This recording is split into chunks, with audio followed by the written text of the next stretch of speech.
Okay అండి, ఆ వీలునామాని జాగ్రత్తగా ఉంచండి, నేను వచ్చి తీసుకుంటాను. నేను ఆల్రెడీ మీ దగ్గరికి బయలుదేరాను. అయితే మరీ మంచిది. అలాగే రండి, నేను ఇంట్లోనే ఉంటాను. సరే మేడం. ఆ వీలునామా ఎట్టి పరిస్థితుల్లో అక్క చేతికి అందకూడదమ్మా. నేను ఇప్పుడే వెళ్ళి ఆ వీలునామాని దక్కించుకుంటాను. అలాగే మ్యారేజ్ సర్టిఫికేట్ గురించి కూడా తెలుసుకుంటాను. అబ్బోడా, తొందరపడుకో. మీ చిన్నాయన విషయంలో జరిగినట్టే నీ విషయంలో కూడా జరిగితే మేము తట్టుకోలేంరా. నేను చూసుకుంటానేమ్మా, మీరేం కంగారు పడకండి.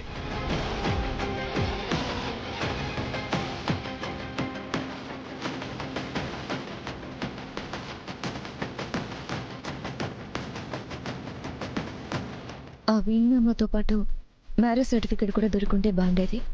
ఆ ప్రాబ్లం కూడా క్లియర్ అయిపోయేది. పర్లేదక్క, మీరు రెస్ట్ తీసుకోండి. మాకు చిన్న పనుంది, అది చూసుకుని వస్తాం.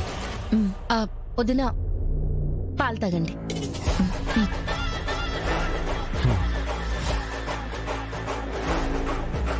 వీళ్ళు యాడికి పోతా ఉండారమ్మీ? ఆ వీలునామా కోసమే వెళ్తుంటారత్తయ్య. కానీ వీళ్ళ కంటే ముందు యువరాజ్ వెళ్ళాడు కాబట్టి యువరాజ్ వీలునామాని తీసుకుని వస్తాడు. మీరేం కంగారు పడకండి అత్తయ్య. లాయర్ రాజ్ కుమార్ భార్య వీలునామాని తీసుకొస్తోంది. ఆ వీలునామాలో ఏముందో తెలియదు కాబట్టి అది కౌశికి అక్కకి చేరకముందే అందులో ఏముందో మనం తెలుసుకోవాలి. అందులో మనకు ఉపయోగపడేది కాకుండా ఆ కేదార్ గారికి ఉపయోగపడేది ఉంటే మనకి ప్రాబ్లం అవుతుంది కదా బాబాయ్. ఆ రోజు లాయర్ క్లియర్గా చెప్పారు కదా యువరాజ్, అందులో అన్నయ్యకి సంబంధించిన ఆస్తి అంతా కౌశికి పేరు మీద రాసినట్టు. నిజంగానే అక్క పేరు మీదే రాసుంటే ఆ వీలునామా నాన్న దగ్గర మీ దగ్గర ఉండాలి, కానీ సీక్రెట్ గా లాయర్ దగ్గర ఉండాల్సిన అవసరం ఏంటి? ఖచ్చితంగా వీలునామాలో కేదార్ గారి గురించి రాసుంటాడు అనిపిస్తుంది బాబాయ్. రాయకపోతే ప్రాబ్లం లేదు, ఒకవేళ రాసుంటే. పద చూద్దాం ఆ వీలునామాలో ఏముందో. యువరాజ్ అన్నట్టు ఆ వీలునామాలో నీ గురించి ఏదైనా ఇన్ఫర్మేషన్ ఉన్నమాట నిజమైతే ఆ వీలునామాని వాళ్ళు నామరూపాలు లేకుండా చేస్తారు కేదార్.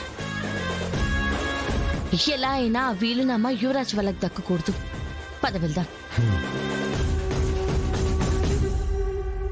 మేడం, వీలునామా వాళ్ళే వచ్చి తీసుకెళ్తా అన్నారు కదా, మళ్ళీ మనం వెళ్ళడం దీనికి? వాళ్ళు మన దగ్గరకు వస్తే ప్రొఫెషనల్ గా వస్తారు, వచ్చి వీలునామా తీసుకెళ్తారు. అదే మనం వాళ్ళ దగ్గరికి వెళ్తే పర్సనల్ గా తీసుకుంటారు. వాళ్ళకి సంబంధించిన విషయాల్లో గొడవలు జరిగాయి కదా, మా ఆయన చనిపోయింది కాబట్టి మనకెంతో కొంత ముట్ట చెప్తారు. అర్థమైంది మేడం. దిగండి.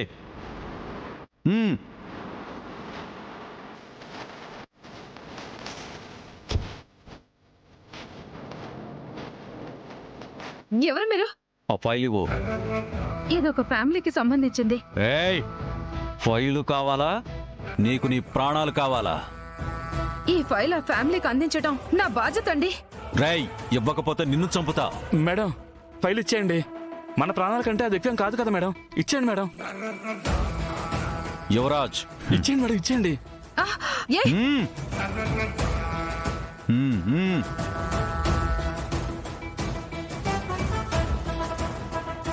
బాబాయ్, మ్యారేజ్ సర్టిఫికేట్ లేదు, వీలునామా మాత్రమే ఉంది. సరే, ఆ వీలునామైనా ఉంది కదా, ఓపెన్ చేసి చదువు ఏం రాశాడు.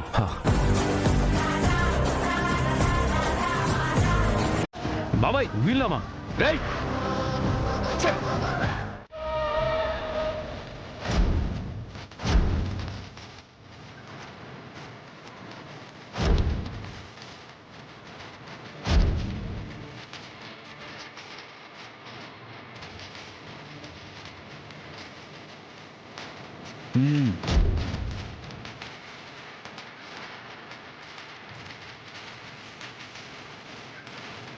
మర్యాదగా పేపర్స్ ఇలా ఇచ్చేయండి, లేకపోతే షూట్ చేసి పారేస్తాను. మీరే మర్యాదగా ఇక్కడి నుంచి వెళ్ళిపోండి, లేకపోతే మేమేం చేస్తామో మాకే తెలీదు. ఆ పేపర్లు మావి. మీవైతే మీ దగ్గర ఉండాలి, కానీ మీరు గన్ను పెట్టి బెదిరించి లాక్కోవాల్సిన అవసరం ఏముంది? అవి మావి కాబట్టే లాక్కున్నాం. ఇప్పుడు కూడా చెప్తున్నాను, ఆ పేపర్లు ఇచ్చేయండి, మర్యాదగా ఇచ్చేయి.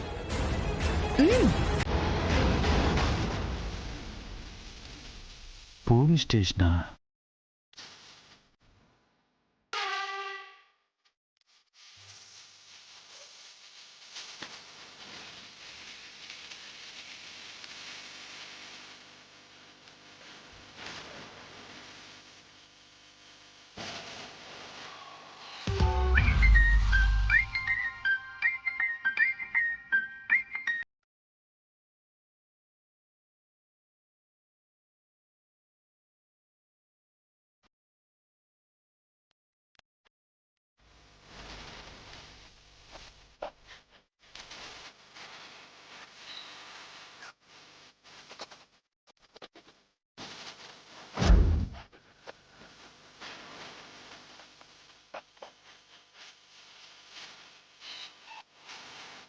చేడికేడి మీరా? అవును, మేమే. ఆ రోజు ఈ పేపర్ విషయంలో లాయర్తో గొడవపడి లాయర్ చావుకి కారణమయ్యారు. దొరికినట్టే దొరికి తప్పించుకున్నారు. ఇప్పుడు మళ్ళీ దొరికారు. మిమ్మల్ని తప్పించడం ఆ హోమ్ మినిస్టర్ వల్ల కాదు కదా, ఆ దేవుడు దిగొచ్చినా కాదు. అనవసరంగా నాతో పెట్టుకుంటున్నారు. మీ అంతు చూస్తాను. మేం కూడా మీ అంతు చూడాలనే డిసైడ్ అయ్యాం. ఇతన్ని తీసుకెళ్ళండి.